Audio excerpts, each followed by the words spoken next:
Tá, deixa para lá. Agora eu não vou mais deletar nada. Bom, agora vocês vão fazer o seguinte. Na máquina virtual, vocês vão clicar na máquina virtual, ok? E vão olhar aqui nas configurações da máquina virtual. Ok? E aí, no caso, tem essa configuração de rede aqui. Tá? Verifique se ela fica disponível nos seus VirtualBox.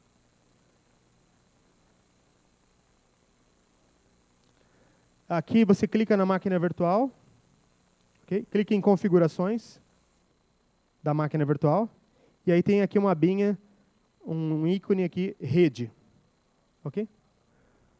A máquina virtual ela tem várias interfaces de rede. Aí você vai ter uma interface de rede, você gostaria de colocar em modo bridge. Tá? E aí, se você quiser acessar a internet pela máquina virtual, mantenha essa NAT. Tá? Pega o segundo adaptador e coloca ela em modo bridge. Se for possível. Né? Isso, e vai aparecer o nome da placa, né? A interface, ETH0, por exemplo. Tá?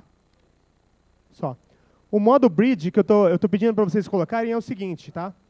Ao final da implementação, tá? Do switch, do learning switch que vocês vão fazer, nós vamos descarregar o código aqui para o nosso controlador físico, e a ideia é fazer um teste aqui com os switches Datacom, fazendo eles como se fosse um switch. Ok? Beleza. Era só essa configuração. Agora vamos bootar ela. Vamos iniciar ela.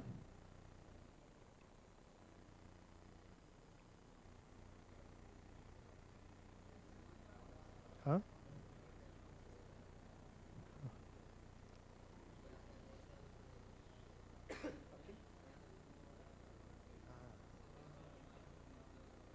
Ah, ela que está dando conflito? Vou apagar ela.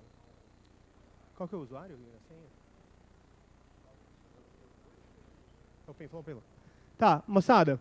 Se vocês botarem a máquina virtual, ela vai provavelmente aparecer assim, tá? E o usuário é OpenFlow e a senha é OpenFlow.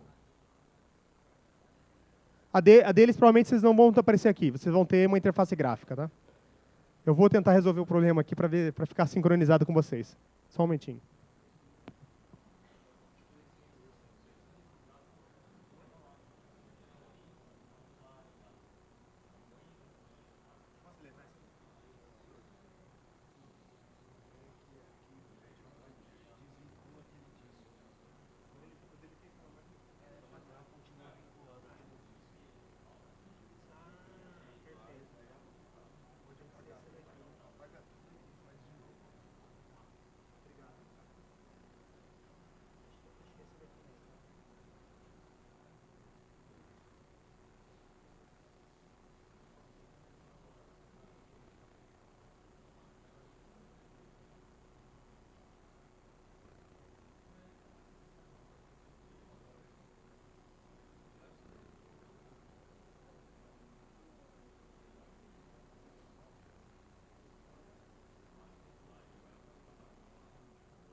Ah, faltou configurar.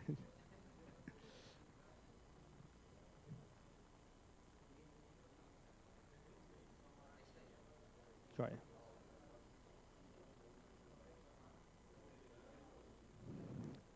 Bom, moçada, vocês vão ter provavelmente uma interface desse tipo, e aí vocês entram com o OpenFlow.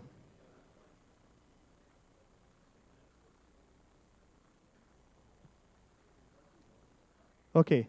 Essa é um desktop mais leve possível, tá? Para não ficar muito pesada a máquina virtual. Ok? Bom, agora eu vou só mostrar assim, o básico. O POC está aqui, né? Mas a Mininet também está. Você navega aqui? Tipo, liga o POC e liga o Mininet, só para mostrar. Aí depois depois a gente passa a parte de programação, aqueles slides.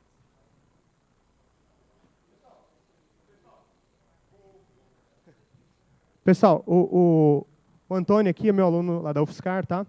Ele vai explicar assim os passos aqui iniciais para ligar, no caso, o controlador e o mininet, tá? E depois nós vamos passar por uma pequena aula de programação com OpenFlow, tá? E depois nós vamos fazer a parte de programação. Então, isso aqui só para vocês terem uma noção aqui como é que você vai ligar a máquina virtual e ligar os aplicativos, ok?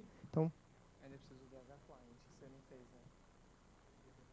No Et1 para ter internet. Posso?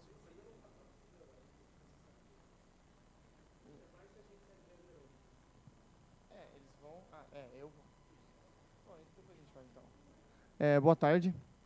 Eu vou mostrar aqui a gente iniciar só o POX, só mostrar uma aplicação qualquer rodando, só para vocês se acostumarem um pouquinho com o ambiente. Então, eu vou primeiro iniciar aqui o terminal, e eu vou dar CD na pasta que está o POX. Ele deve estar nessa pasta aqui mesmo. Então, CD POX. E agora, se vocês derem ls, vocês podem ver aqui os arquivos do POX. O arquivo principal é esse pox.py, que é o que vocês vão usar para rodar o controlador. Então, vamos rodar um controlador qualquer. Python ou /, agora tanto faz, pode ser Python ou /pox, mas você executa o arquivo, e aí, por parâmetro, vocês podem passar algum parâmetro do próprio POX, tem alguns possíveis, mas acho que vocês não vão precisar de nenhum, ou Tá difícil de enxergar?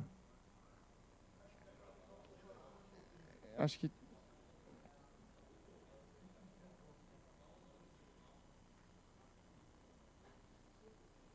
eu não sei aumentar isso.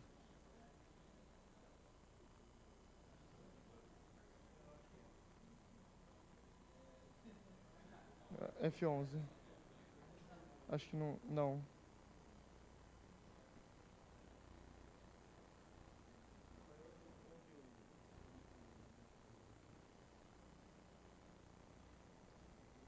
Terminal? Não, terminal não. Mas por escrito. Gini.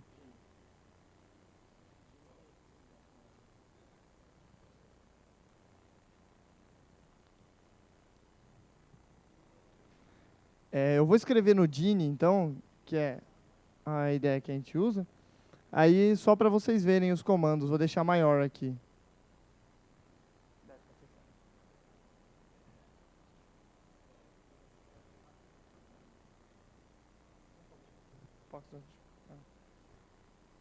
Eu não sei.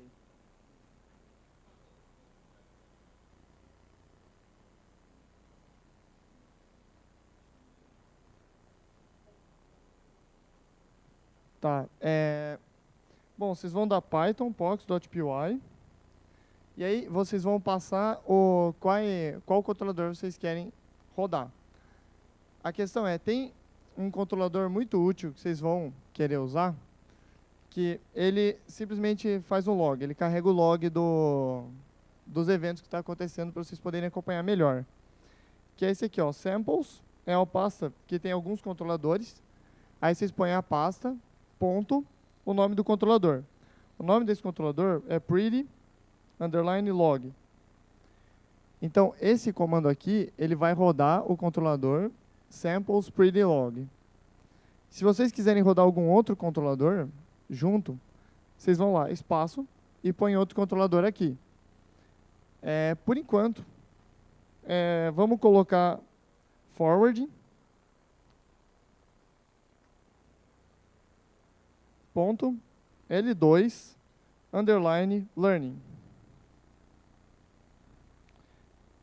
É um controlador simples que transforma o seu switch num switch.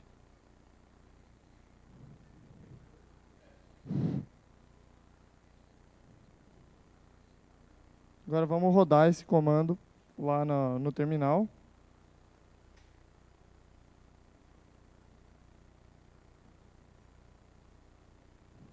Eu não estou na pasta certa. E esse é o É o POX rodando. Ele está listening for connections, mas ele não achou ninguém, porque, veja bem, não tem nenhum controlador, aliás, não tem nenhum switch ligado no controlador ainda. Então, vamos iniciar. A gente precisa criar uma topologia no Mininet agora, para o controlador poder controlar. Para o Mininet, você precisa ser root, então eu vou usar o sudo. Sudo. sudo. Aliás, melhor eu colocar isso no DIN. Vou colocar, sudo, mn, -- topo. Agora eu especifico a topologia. Então, vou colocar uma topologia de um switch só. Single, 2, ou seja, tem 2 hosts ligados em um switch. -- controller. Para especificar qual controlador, e eu vou colocar remote. Isso significa que ele vai tentar ligar o switch no IP local aqui. Agora, vamos tentar rodar isso aqui. Se eu não errei nada.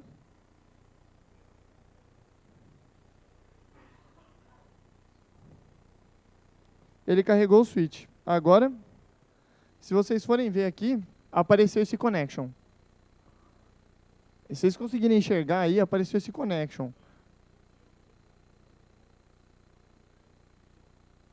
Eu deixei ele escrito no DIN aqui.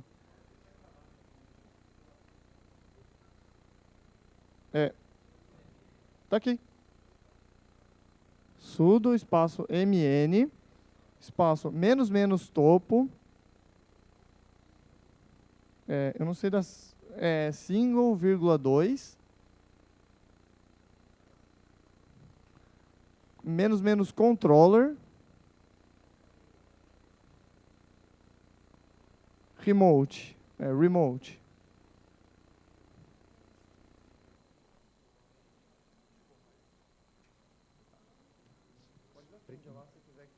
Ah, perfeito.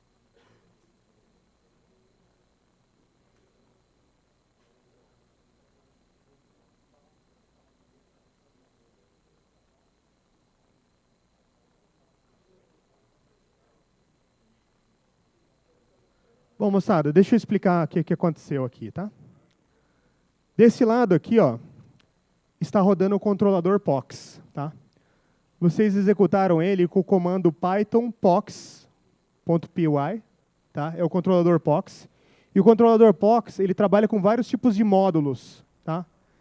E esses vários tipos de módulos, você pode cascatear esses módulos. Você pode usar mais de um módulo. Por exemplo, se eu quero só a função de switching, tá? Learning L2 Switching, eu vou lá e coloco esse módulo.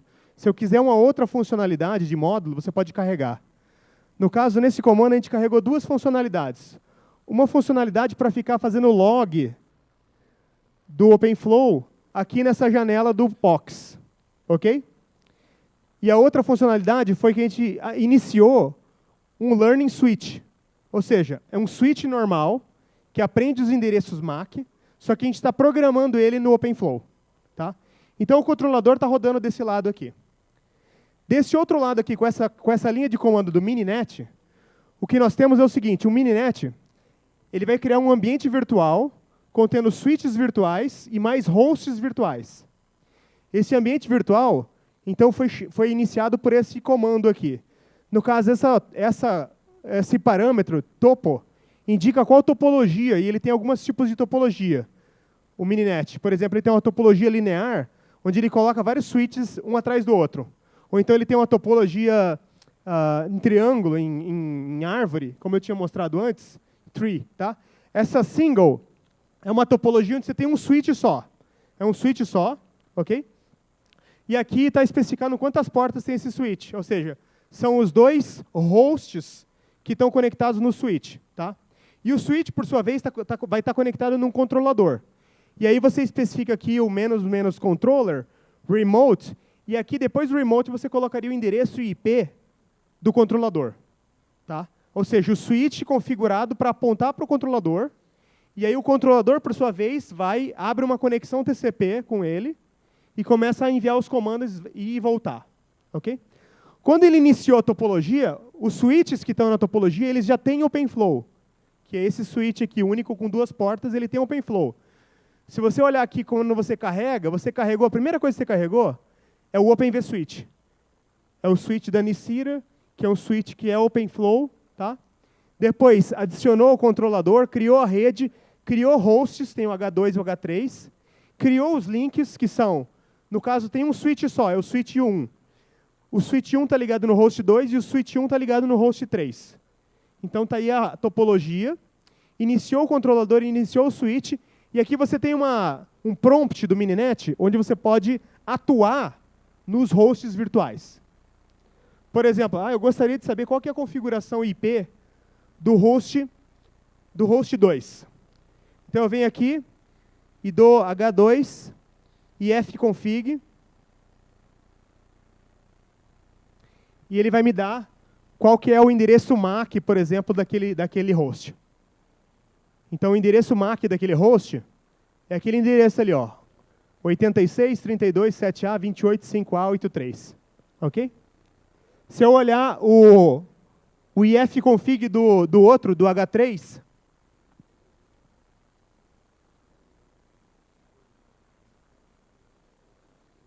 eu vou ter um outro endereço MAC.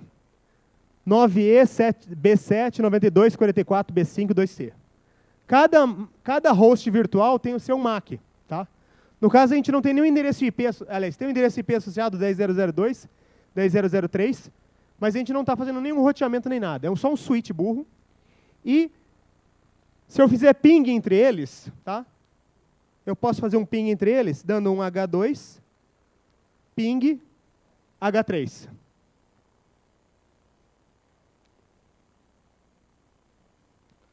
E aí, se vocês fizerem esse comando, na verdade, vocês estão dizendo que o switch, o host 2 vai pingar o host 3 através do switch OpenFlow. Ok? Aí, se vocês observarem, deu certo aqui, mas o primeiro tempo, olha ali o primeiro tempo do primeiro ICMP que é enviado ali no ping. 20 milissegundos. E o segundo tempo dá 0.069 milissegundos. E depois fica tudo em termos de 0. Por que aconteceu esse primeiro ICMP mais longo? Por causa que ele tem que passar para o controlador, tem um evento do packet-in para o controlador tem que olhar lá qual que é a ação, tem que enviar a ação de volta para o switch, e isso aqui aconteceu nesse momento aqui, ó. Vou voltar aqui para vocês verem. No caso, ele teve que adicionar o fluxo, e aí adicionou o fluxo, instalou o fluxo, e no caso é uma comunicação que vai e volta. Porque ping tem um echo request e echo reply, certo? Então você tem que pegar e adicionar o caminho de ida e o caminho de volta. E aí ele instalou o fluxo aí. Tá? O fluxo tem uma certa duração. Se eu não tiver mais uso aqui das minhas máquinas, eventualmente a minha tabela de fluxos no switch vai ficar zerada. Tá legal? Os fluxos. Tá. Aqui no Mininet? No Mininet.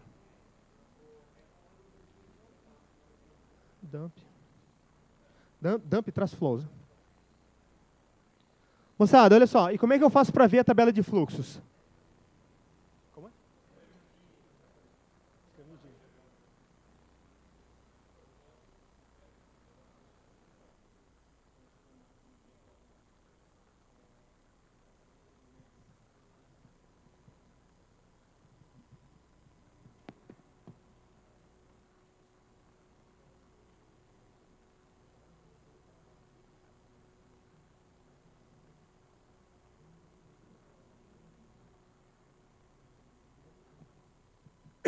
Bom, o DPCTL, Data Path Controller, né, ele é a ferramenta de debug bastante utilizada, tá?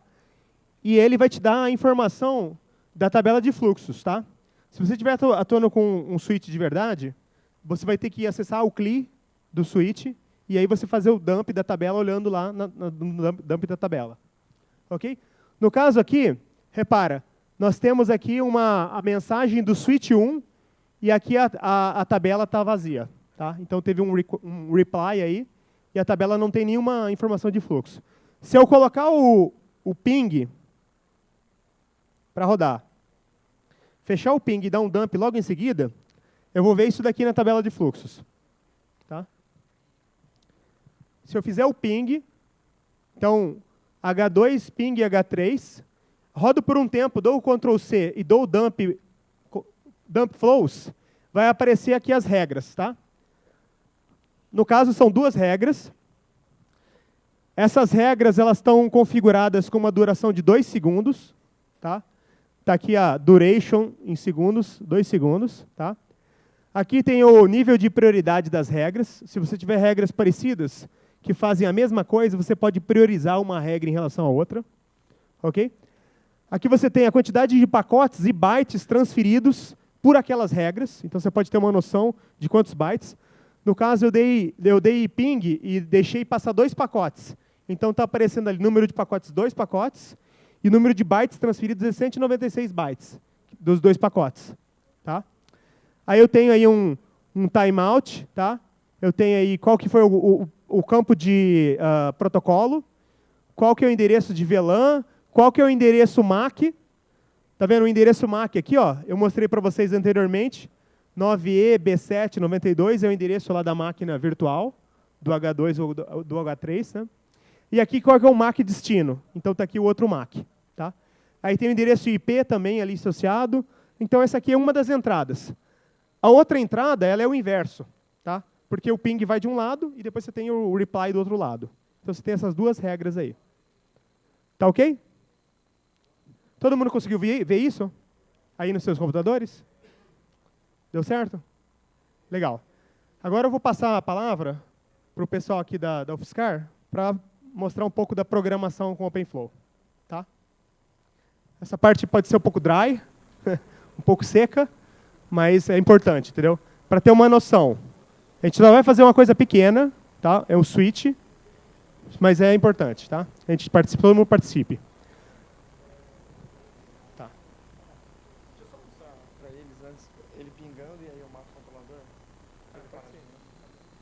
Deixa eu só mostrar uma coisa interessante, só para provar que está funcionando. Eu vou deixar pingando aqui. Ele está pingando de boa. Vou matar meu controlador.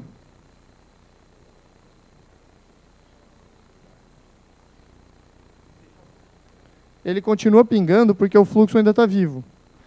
Lembra que o professor falou que o fluxo tem um tempo que ele fica vivo enquanto você ainda estiver pingando.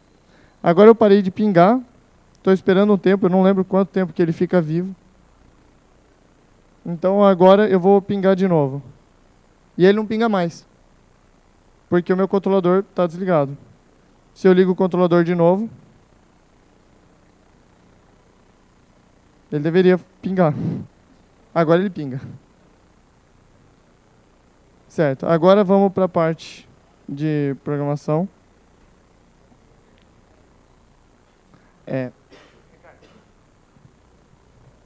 Bom, deixa eu fechar a máquina aqui só.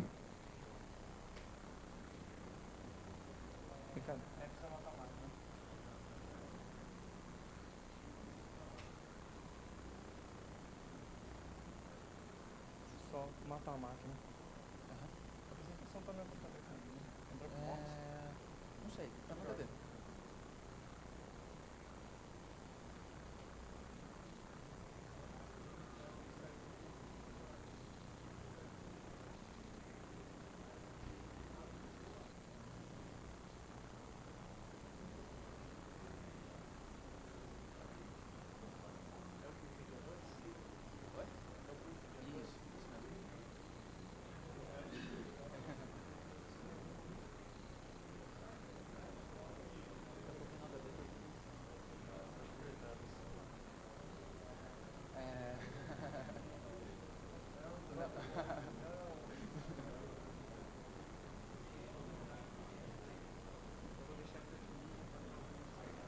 Não vai precisar.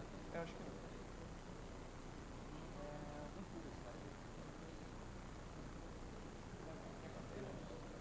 Não precisa, eu acho. Bom,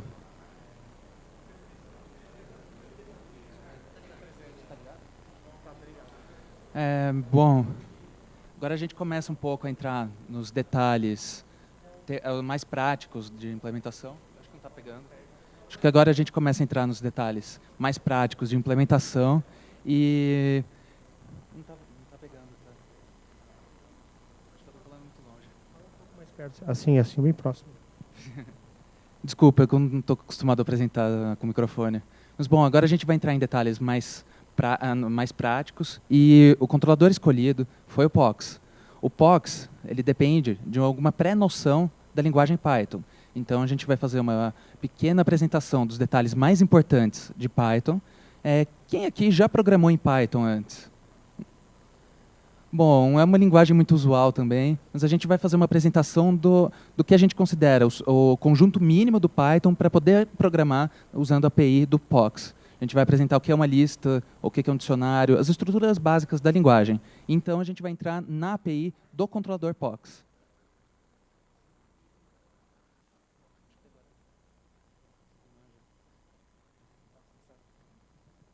Esse é o Ricardo, a propósito.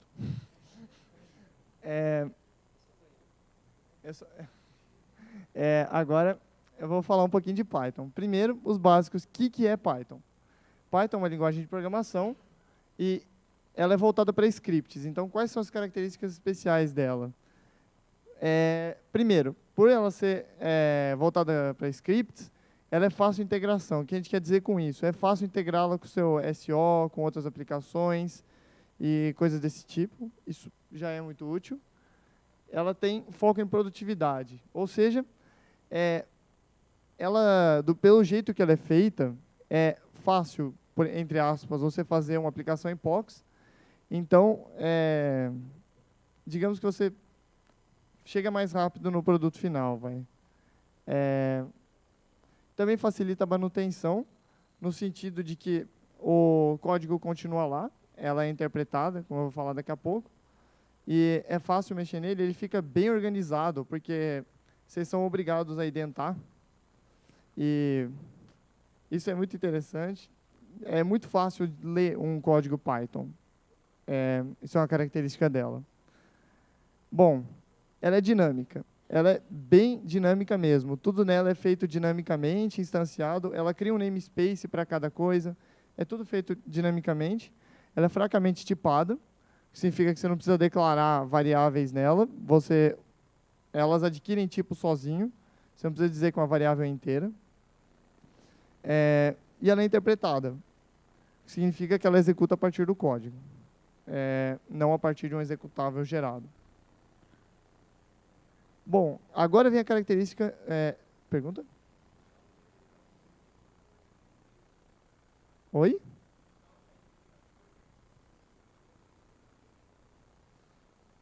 Eu vou falar agora da indentação. A indentação em Python é a parte mais importante, é o que diferencia ela de quase qualquer outra linguagem.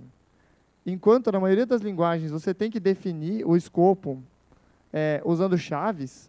Por exemplo, em C, você põe if a menor que 3, abre chaves, aí você faz alguma coisa, fecha chaves. Em Python, você não usa essas chaves. Você pega e deixa essas coisas identadas. O que tiver dentro do if vai estar identado à direita. Então, você põe, por exemplo, você dá 2 espaços dentro do seu if e usa os comandos lá. Tudo que tiver 2 espaços ali, significa que está dentro do if. Se, de repente, vir alguma coisa fora, que não está com os 2 espaços, está na mesma linha do if, acabou o if. Então, isso é parte da sintaxe dela. Não fazer isso gera erro sintático. Aliás, gera erro léxico, o que não faz sentido, mas é coisa de Python. E isso ajuda a deixar o documento mais organizado. Mas é meio chato de se acostumar no começo, mas ajuda. Passo para o próximo. Agora, vou falar algumas estruturas básicas que é bem comum usar em programação e que é mais comum ainda usar em Python. Por exemplo, lista. A lista de valores, você usa como se fosse vetor aqui. Você cria uma lista, ela tem isso aí. 1, 2, 3, 5, 8, 13. Aquilo é uma lista. Você pega estrutura dinâmica, ou seja, você pode colocar ali ponteiros ali dentro. Você não precisa colocar números, não precisa colocar estruturas básicas. Elas são encadeadas, as estruturas. E você pode pôr o que quiser ali, e inclusive outras listas. Bom, você insere geralmente por posição. Ou você dá um append, que eu vou falar mais para frente, ou você pega e fala, lista na posição 3 recebe tanto, como se fosse um vetor mesmo. Pode ir para o próximo. A busca, você pode ou falar, eu quero retornar o elemento que está no valor 2, ou eu quero ver se tal elemento está na lista. Que você usa diretrizes diferentes para fazer cada um deles. A remoção, você dá del num elemento da posição tal, ou você pega a posição do elemento da busca e deleta aquela. Simples também. Agora, o que eu falei apesar do nome ser lista, a estrutura de dado lista geralmente não tem inserção no final ou no começo, remoção no final e no começo. Mas ela tem. Por isso, ela também poderia ser considerado um DEQ, um Double-Edged Quill, que seria meio que ela é uma lista, uma pilha e uma fila. Agora, falar um pouquinho de dicionário. Dicionário é uma estrutura do tipo chave e valor. Obrigado. O que isso quer dizer? Isso significa que ela funciona meio como se fosse uma tabela hash. Você pega e você quer inserir, por exemplo, o valor azul, eu posso pôr na chave cell. Ou você quer colocar o valor vermelho, você pode pôr na chave tijolo. Ou você pode botar a segunda divisão no Palmeiras. Também é possível em Python. E para você recuperar um valor, aliás, põe para o próximo. Ela estrutura também é dinâmica e os elementos também são dinâmicos. Então você pode colocar ponteiros aí dentro, colocar classes, objetos, pode colocar listas aí dentro, dicionários aí dentro. A inserção é chave-valor. Ou seja, você pega o dicionário D, por exemplo, D, põe entre colchetes a chave, recebe o valor. A busca, ela é por chave. Ou seja, você tem como dizer quais são as chaves, etc.